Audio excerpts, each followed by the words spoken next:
Hey guys, my name is Ryan. And my name is Miska. And welcome to Overwatch Central. So we've got details on Season 4 which is coming up in just over a week. We have plans to make a big video going over how to improve yourself for the next season and how to get the most out of it, but today we're covering how Blizzard should look at improving the rank system for spring. Not only will we be going over fairly common suggestions that we love to see implemented, we're going to take some of the more controversial options and talk about why removing or changing these aspects of the games will have a negative impact on it. Do let us know in the comments below what you would do to change the system, how to make it much more fairer and fun to play. Let us know in the comments below, but let's get started with today's video. I know we've been somewhat infamous recently with our just before we start tropes, but this is definitely worth highlighting before we begin. This was taken from the Season 3 reward information and Season 4 info thread. Throughout Season 3 we've been listening to the community and modifying our plans on your feedback.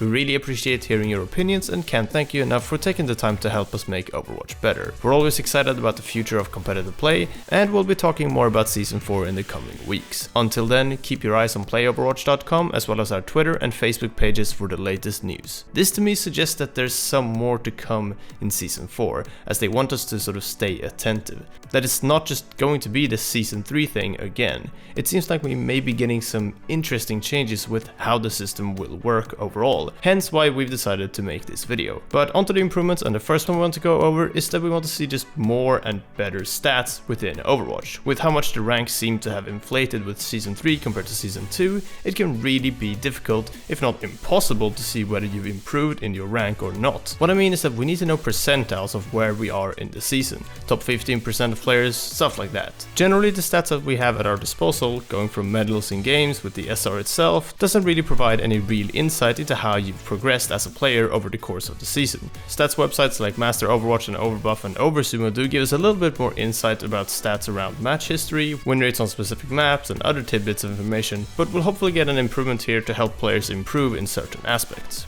So the next suggestion is probably something that you saw coming, but we definitely feel that we need tighter matchmaking. The matchmaking for the most part isn't too dreadful, but we have seen some exploitation from some top 500 Brazilian players playing in the early hours to get matched up against Plats and Diamonds. But the main thing we want to cover is the SR brackets. The main thing is that Masters and above you can only queue with players within 500 SR, right? But then you can end up with people in your game that are beyond those brackets on your team, both above and below. So why should you be put into games with players that you can't even queue with? As I said before, matchmaking isn't the worst thing in the world here, but I definitely think it could do with tightening up and making sure that you don't have outlier players within your team. Another example is the hidden MMR. If I'm queuing with a person that's high Masters and they have degraded over time to sort of Diamond just from not playing, then when they jump into a game with me, we will have those high Master games. That's why sometimes you see even Plats and Diamonds in those GM games, because they're queued with somebody that's fallen down the ladder. So in short, this could really do with tightening up, and no doubt Blizzard are working on that currently. Next up is a nice and simple one, more ranked rewards. A currency was put in place for rank to buy rare golden weapons with. The issue is now though that 3 seasons in, these golden weapons aren't so rare anymore. I feel that a lot of players already have the golden weapons that they really wanted, and now they don't really know what to spend the currency on. That's definitely the case for me at least. So give players much more of an incentive by adding golden skins or rare emotes and sprays, and just basically giving players more cosmetics and options than just golden weapons. This suggestion is a little bit biased and definitely more of a temporary fix. It's also not likely to happen, but we want to see the lowering the chance of getting 2 capture point maps. Hanamura, Volskaya and Anubis have become memes with their clunky, non-exciting, draw-heavy playstyles, and we definitely would like to see the frequency of these maps lowered somewhat. Other than Icon Vol, payload maps are often preferred in playstyle to the assault maps. We don't really know if Blizzard have anything planned to fix these or alter these maps in the future, but there's definitely issues with how these game modes play out. As I said, this is a temporary fix whilst Blizzard try and work this out, but honestly, if the problem is that bad, maybe just remove the maps from rotation completely whilst Blizzard work out how to fix them. But until then, I would definitely appreciate seeing less of these maps in particular, and I'm sure I'm not the only one that thinks this. Our next improvement has to do with the reporting system and improved punishment and sanctions for leavers and reported players. First of all, it doesn't feel like you reporting an abusing player actually does much in the grand scheme of things. You don't know if your complaint was followed up at all and that sort of thing.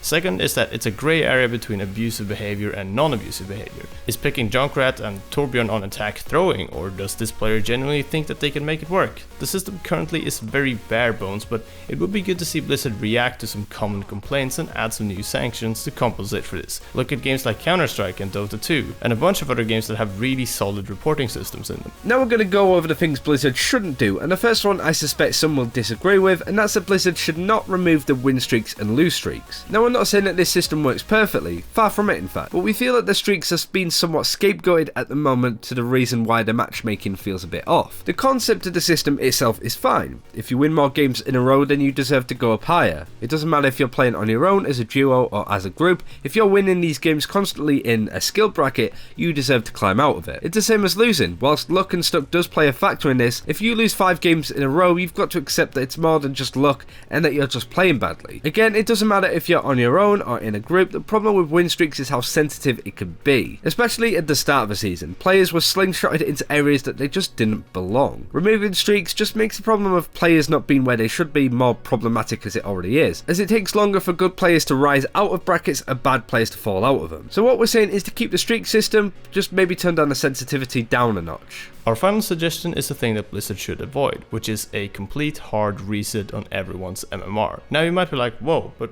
we want a clean slate. And we want to completely restart everything and just drain the swamp and start fresh. And yeah, lots of players were upset that the placement games for Season 3 basically put them where they ended for Season 2. Whilst it's understandable to feel annoyed that the placement games felt like they did very little, and that you were kinda just wasting your time, the idea of resetting everyone's hidden MMR would be a wild west for a few weeks to come, and would maybe even ruin a whole ranked season. Not only would games be inconsistent, but would have the same outcome as we do now in the end. Players will always end up in random positions across the metric based in skill tier, depending on how much they play, or just their general mood and how they play and their approach to the game, and that's why you should only pay so much attention to your rank. A good friend of ours has a thing he tends to say around ranks and stuff, but I can't seem to remember quite what it was. And that's it for this time. Thank you very much for watching. Do let us know what you think of our suggestions, and also do include your own in the comments below. And until next time, take care. We'll see you then.